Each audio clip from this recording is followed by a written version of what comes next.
Shalom, jemaat Gereja Ketapang yang Yesus kasihi.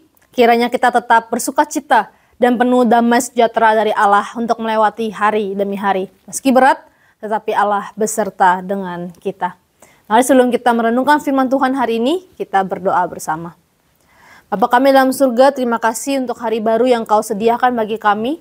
Terima kasih untuk pemeliharaan dan kesetiaan-Mu bagi hidup kami. Sekarang kami rindu dipuaskan oleh firman-Mu. Berbicaralah ya Roh Kudus kepada setiap hati dan pikiran kami. Hanya dalam nama-Mu Tuhan Yesus kami berdoa. Amin. Perenungan firman Tuhan hari ini terambil dari Amsal pasal yang ke-30 ayat yang ke-7 hingga yang ke-9. Demikianlah firman Tuhan. Dua hal aku mohon kepadamu, jangan itu kau tolak sebelum aku mati. Yakni jauhkanlah daripadaku kecurangan dan kebohongan. Jangan berikan kepadaku kemiskinan atau kekayaan. Biarkanlah aku menikmati makanan yang menjadi bagianku. Supaya kalau aku kenyang, aku tidak menyangkalmu dan berkata siapa Tuhan itu. Atau kalau aku miskin, aku mencuri dan mencemarkan nama Allahku.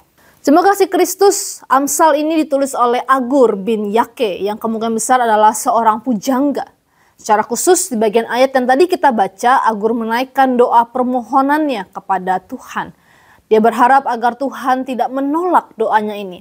Permohonan yang pertama adalah jauhkanlah dariku kecurangan dan kebohongan.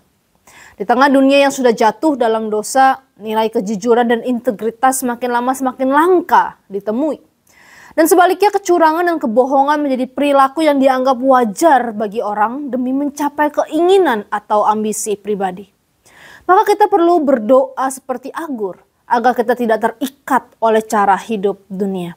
Panggilan kita sebagai pengikut Kristus adalah menjadi terang di tengah kegelapan dosa dan garam di tengah dunia yang hambar akan kasih dan keadilan. Doa permohonan kedua yang Agur sampaikan kepada Tuhan adalah jangan berikan kepadaku kemiskinan atau kekayaan.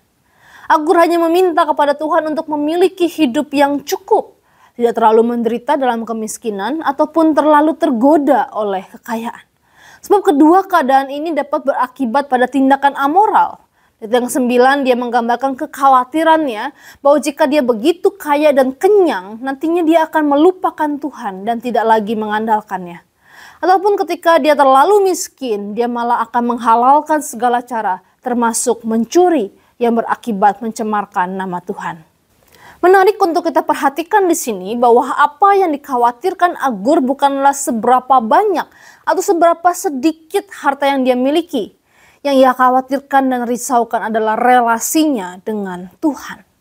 Jangan biarkan aku terlalu kaya hingga aku menyangkalmu. Jangan biarkan aku terlalu miskin hingga aku melakukan hal yang mencemarkan namamu. Rasa cukup adalah sikap hati yang harus kita pelajari setiap hari Bapak Ibu. Dan rasa cukup itu timbul dari hubungan yang intim bersama Tuhan. Selama kita mencari kebahagiaan dan kepuasan di dalam Tuhan, maka materi hanya alat yang Tuhan titipkan bagi kita untuk menjadi berkat bagi sesama. Karena nyatanya hatilah yang berperan penting.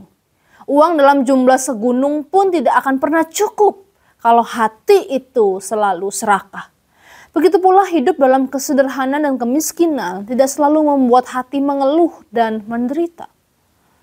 Karena itu membina relasi dengan Tuhan akan membantu hati kita untuk tidak khawatir menjalani hari lepas hari.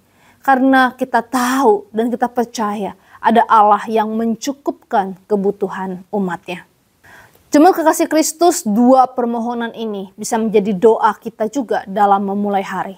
Kita sadari bahwa sering kali hati kita masih terikat oleh dunia dan keserakahan akan harta. Kita mengeluh kurang ini dan itu dan lupa bersyukur untuk apa yang Tuhan sediakan bagi kita setiap harinya. Ini bukan persoalan berapa banyak atau sedikit uang yang ada di kantong kita. Tapi bagaimana hati kita mau selalu mengandalkan Tuhan. Berelasi dekat dengannya. Bersandar akan pertolongannya hari lepas hari. Kiranya Roh Kudus menolong setiap kita. Amin. Mari kita berdoa. Ya Bapak, terima kasih untuk firman-Mu yang sekali lagi mengingatkan kami untuk hidup jujur, berintegritas dan merasa cukup di tengah dunia yang berdosa ini. Berkatilah pekerjaan tangan kami, limpahkan sukacita dan damai-Mu, agar kami tak berjalan menyimpang dari firman-Mu.